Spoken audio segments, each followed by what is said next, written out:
verse from one of his first love songs, "My recollections of poor MacDonagh are forevermore full of sorrow." And Ledwidge then wrote his famous elegy for MacDonagh. And I guess anyone who knows any Ledwidge poet knows what it meant for Thomas MacDonagh. "He shall not hear the bushman cry in the wild sky where he is lain, nor voices of the sweeter birds above the wailing of the rain. Nor shall he know when light March blows through slanting snows her fanfare shrills, blowing to flame the golden cup of many an accent daffodil. But when the dark cow leaves the moor, and pastures poor with greedy weeds, perhaps he'll hear her lone horn lifting her horn in pleasant meads." The poem is a moving recall to the executed leader's translation from the Irish of the poem The Yellow Bushman. Frank's younger brother Joe recalled that when Frank eventually arrived home, he was very excited about his new poem and read it to them. He could talk of nothing else, and when his family asked him about the war, he brushed them aside. He didn't want to know. The poem was all that mattered. And he was anxious to get to Lord Dunsany's opinion on the poem, and was elated when Lord Dunsany said he would include it in his next book. Ledwidge then came to Dublin, and he mingled with the crowds, staring at the still smoking ruins in O'Connell Street, and all that remained of the Jude P.O. with the walls and the portico. And we have some pictures of that here. The statues of O'Connell and Nelson remained intact, but many areas of the city were in ruin. On reflecting on these images, he was later to write the poem O'Connell Street. "A noble failure is not vain, but hath the victory its own. A bright delectance from the slain is down the generations thrown. And more than beauty understands, had made her lovelier here, it seems. I see white ships that crowd her strands, for mine are all the dead men's dreams. Their dreams have been his dreams too." When he dropped into the Cunningham Arms to catch up with his friends over a few drinks, they found that he had changed. He'd become morose and he didn't want to talk about his war experience. Become totally disillusioned, and he told his brother Joe, "If I heard that the Germans were coming over our back wall, I wouldn't go out and try to stop them. They could come." He'd been ordered to report to Derry, but he has had long stays in Manchester waiting on the passenger boat to sail. He felt that he was due an extension of his leave. He went to Richmond Barracks to arrange this, and the officer before whom he was brought curtly refused this and made some disparaging remarks about the rising. And Ledwidge reported that when he had fought on 2 battlefronts, he had been fighting for Ireland's freedom. An angry exchange followed, which resulted in Frank losing his last Lance Corporal's stripe. After spending some months in Edmonton Barracks in Derry recuperating, Ledwidge was then sent to the Western Front in December 1916. That's Edmonton Barracks in Derry. And then we should have the Western Front. In a letter to Professor Lewis Chase, the Library of Congress in Washington, D.C., in June 1917, he wrote, "I'm sorry that party politics should ever divide our own tents, but I'm not without hope that a new Ireland will arise from her ashes in the ruins of Dublin, like the phoenix, with one purpose, one aim, and one ambition. I tell you this in order that you may know what it is to me to be called a British soldier, while my own country has no place amongst the nations, but the place of Cinderella." In his poem In Memoriam Francis Ledwidge, Seamus Heaney writes, "To be called a British soldier while my country has no place among nations. You were rent by shrapnel 6 weeks later. I am sorry that party politics should divide our tents. In you, our dead enigma, all the strains crisscross in useless equilibrium, and as the wind tunes through this vigilant bronze, I hear again the sure, confusing drum." Ledwidge's thoughts were continually turning to Easter week. In the poem at Corabui, he writes, and I myself have often heard their singing as the stars went by.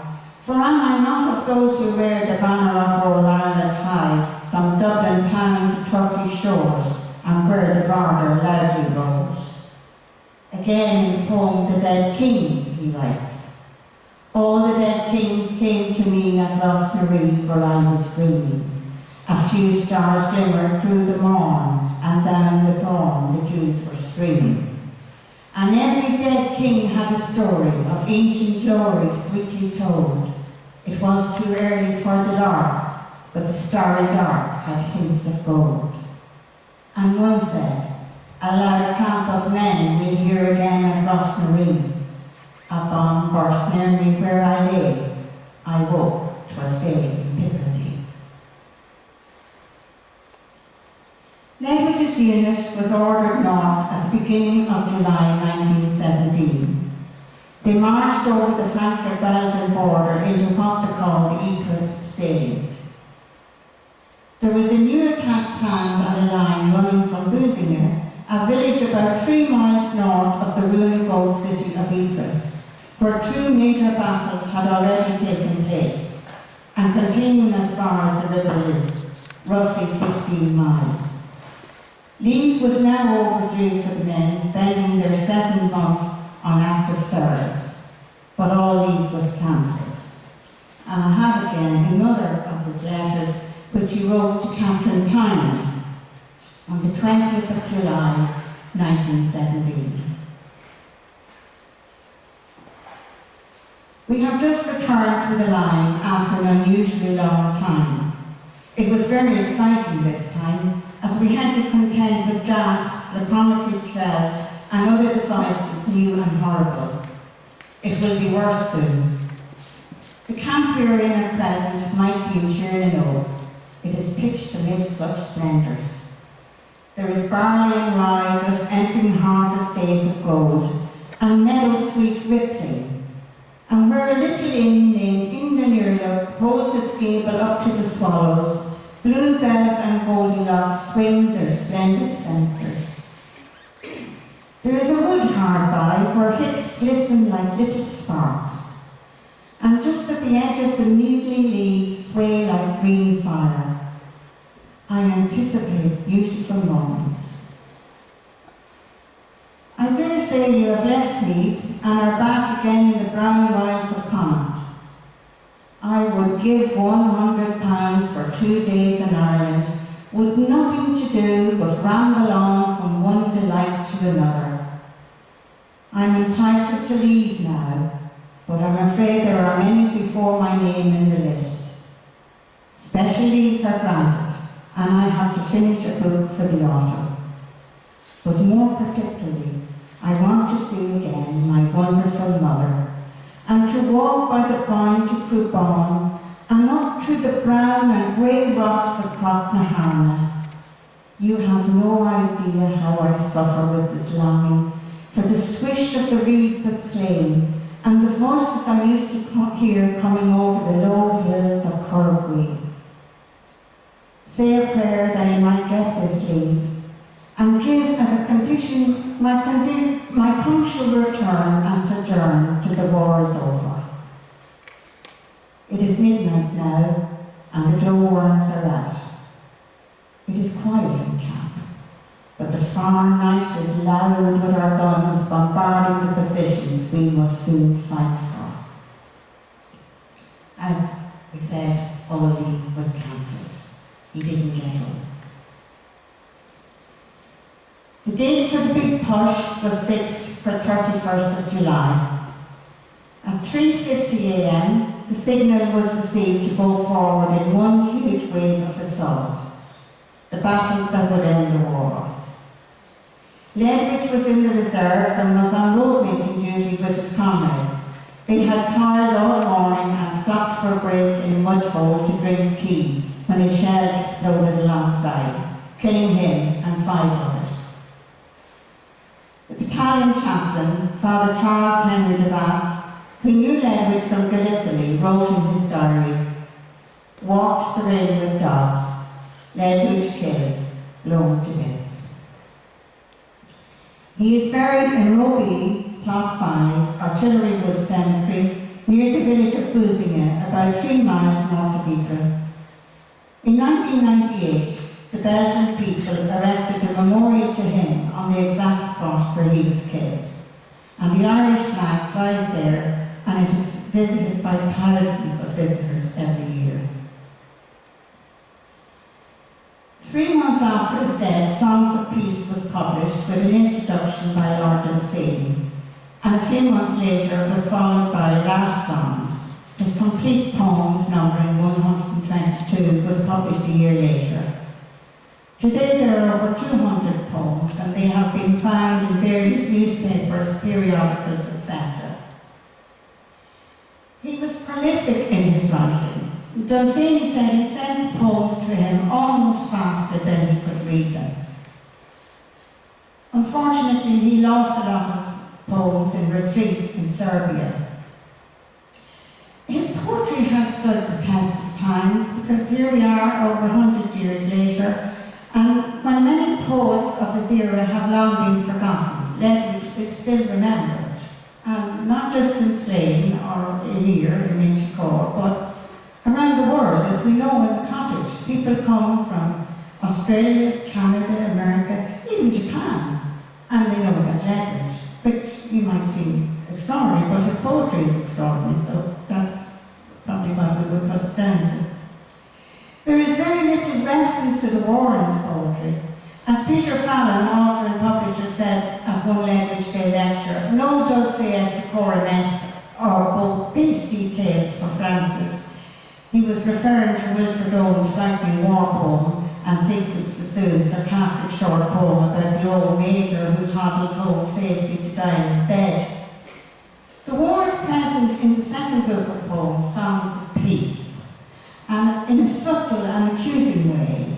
In the poem Soliloquy, he writes, "It is too late now to retrieve a fallen dream, too late to grieve a name unmade, but not too late to thank the gods for what is great. A keen-edged sword, a soldier's heart, is greater than a poet's art, and greater than a poet's fame, a little grave that has no name, whence honour turns away in shame." After Ledwidge's death in 1917, Lord Dunsany paid tribute to him in the Irish Times. He wrote, "Roses will bloom in lanes and mead for thousands of years to come, and blackbirds will charm other hearts, and the boyne will sweep to the sea, and others may love these things as Ledwidge loved them. But they are all so much pictured upon his heart, and he sang so gladly of them, that something is lost which those fields would have given up, and may never give again. All his poems he used to bring or send me, and best of them all I received the day he died. He tells how his dead love came to him out of fairy places, so that he knew his end was come. On the edge of life I seemed to hover, for I knew my love had come at last, that my joy was past and my gladness over." In his book of War and War Alarms, Gerald Daw writes of Ledwidge, "There is nothing insular or introverted about him. He took Europe as his provenance, whilst believing passionately in Irish independence. To understand Ledwidge is to understand the complexity of Ireland, not the political exigencies of any one particular political position or bag of cultural stereotypes." And here where that sweet poet sleeps, I hear the songs he left unsung, when the winds are fluttering the flowers and the summer bells are rung. I've just shown you some of the slides now of the commemoration in Belgium in 2017. We had a commemoration there. 50, we organised in the museum a group of 50, and 23 of the ONE, Order of National Servicemen, came over as well, across the south. Anyway,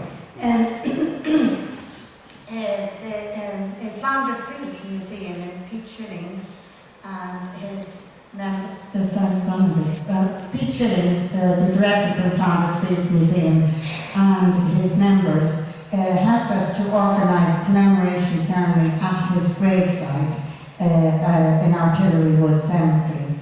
And the Irish ambassador was there. We have here Frank Ledwidge, who is grandnephew of the poet Reid at the grave. We also had MEP Maria McGuinness, and we had politicians from the Slane and Meath area. We had the chairman of Meath County Council, and of course Dermot Coulter. Dermot gave a talk on Ledwidge, and it was Dermot who unveiled the monument to Francis Ledwidge in 1998 with Joe Ledwidge, the nephew of the poet, and Liam, I see you here today. Liam was present at that as well, and it was an extraordinary occasion, as was the 2017 commemoration. And it wasn't just our group who were there, all the locals came on the 31st of July 2017, and we had a little reception down in the hall, and it was wonderful. There were many events. Michael also mentioned the commemoration in the garden. We worked in conjunction with government, Department of Arts, Heritage and the Gaeltacht, and OPW and the Department of Taoiseach. And we were able to hold a commemoration ceremony in the garden, which probably, I think, for me personally, was definitely the highlight, because it was where he was accepted finally. You know, it took 100 years, but he was finally accepted, and they recognised that his worth, if you like. And this ceremony to me and commemoration was an amazing event. There were many other events. We had events here in Inchicore, we had up and also in Derry. Down the country, people were organising little events, and we County Council, I have to say, were extraordinary, because they actually gave a little grant to groups who wanted to put on Ledwidge events. So many people participated in that. And of course we had Belgium. There was also events in Brussels, and women all around really. And we were extraordinarily busy in the museum, because RTE, of course, had put out nationwide, and also on the radio in the morning. So I think we all did him justice in 2017, and I think he had a reawakening, and let's hope it continues. Thank you very much.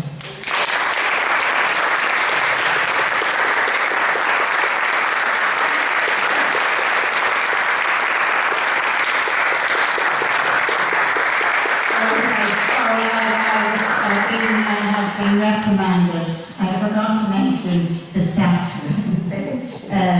We managed to get funding for a statue, some money that was lying dormant in the County Council that had been there for the 200th anniversary of Slane Village and had never been used. So we got it for Francis Ledwidge statue, and that was unveiled on the 14th of October 2017 after the seminar in Slane Castle, which I also didn't mention. But we have the Ledwidge papers here, which are all the lectures from that seminar in Slane Castle.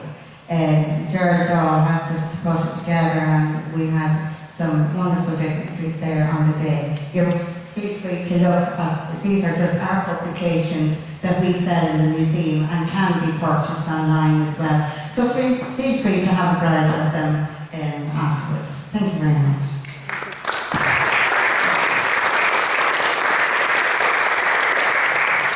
Thank you very much, Rosemary.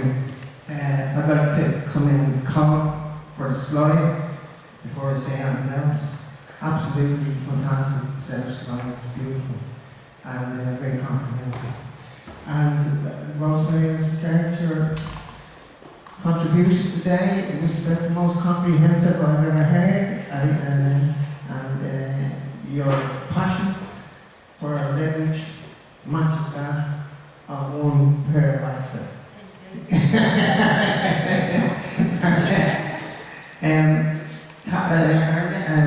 Responding today is Catherine Allen Cullen. Catherine has published books for children, particularly the Thirsty Baby, the Magical Mystery of Mary's Coat by Little Brown. The second Gold Award for Poetry and Folk from the American Parents Association. Her stories for older children are featured in RTV's Fiction 15 series and in Stories for Jamie up by Blackwater Press. Poetry collections include A Bone in My Throat, Strange and Familiar, which were both published by Doghouse. Her poetry is widely anthologized, including poems in If Ever You Go by Deadless and One City, One Book for 2014. Catherine Ann Cullen.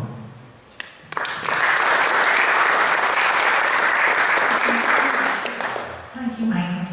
And I do have a more recent book than that, and it's down at the back, called The Other Now, from 2016 from Deadless.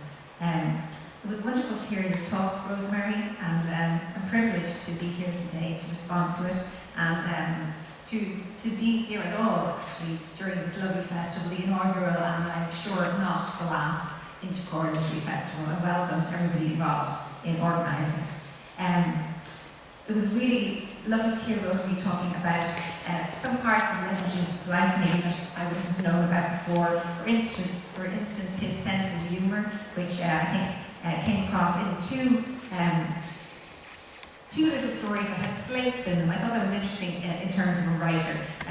His little poem for the schoolmaster at the age of 7 to get the half day, and then his sabotage of the kitchen slate in the castle, getting him to lose his job. And also some of the stories of the folklore of his day and how that was like the 15th of August, the pattern days. Being a Drogheda girl myself, it was lovely to also hear the accent, which is not very far from Drogheda accent, or maybe Rosemary would dispute that. It's close enough for me. And also it makes me think of the way Francis Ledwidge would have spoken, and I wonder, would he have that accent? It's lovely to hear it. I remember as a child going to the Holy Wells with my grandmother on Patron's Day on the 15th of August, and getting the holy water then for the blessings of the boats that day and for the blessings of the graves. So just lovely memories there. We've heard more in recent years about Ledwidge's kind of subtle war poetry, and Rosemary talked a bit about that today, and indeed Liam and Michael have been very instrumental in bringing that to the fore, I think, in the last few years, especially with the decade of commemoration. Before that, I think Ledwidge was often seen as a nature poet, and indeed he is a wonderful nature poet as well. I'd like to look at one poem just myself that struck me as I was reading through Ledwidge's collected works. It has nature in it, but it's not a nature poem. It's not a war poem, it's a family poem. It's one about his mother. And Rosemary mentioned that lovely line from the letter to Catherine Tynan, where he said, "More than anything, I want to see once again my wonderful mother." And of course, he didn't actually get to see her again after that letter. I just thought this was a beautiful poem, and it does have, maybe it is a war poem of a different kind, about the wars within ourselves and within relationships. And I'm not talking about abusive relationships here, I hasten to add, but just relationships that somehow stifle a free spirit, maybe on both sides. And perhaps that's particularly true of relationships at the time of, the late 1800s, the early 1900s, when roles were very much set in stone, and before women had the vote or any real identity aside from that of wife or mother. This poem has a peculiar sensitivity to its subject. I think it shows something of why Ledwidge deserves to be up there with the great poets, not just of nature, but of human nature. I'm going to read the poem, and I'll just point out a couple of things from it that struck me. He wrote this when he was in hospital in Cairo, as Rosemary mentioned, and it's just called My Mother. God made my mother on an April day, from sorrow and the mist along the sea, lost birds and wanderers' songs and ocean spray, and the moon loved her wandering jealously.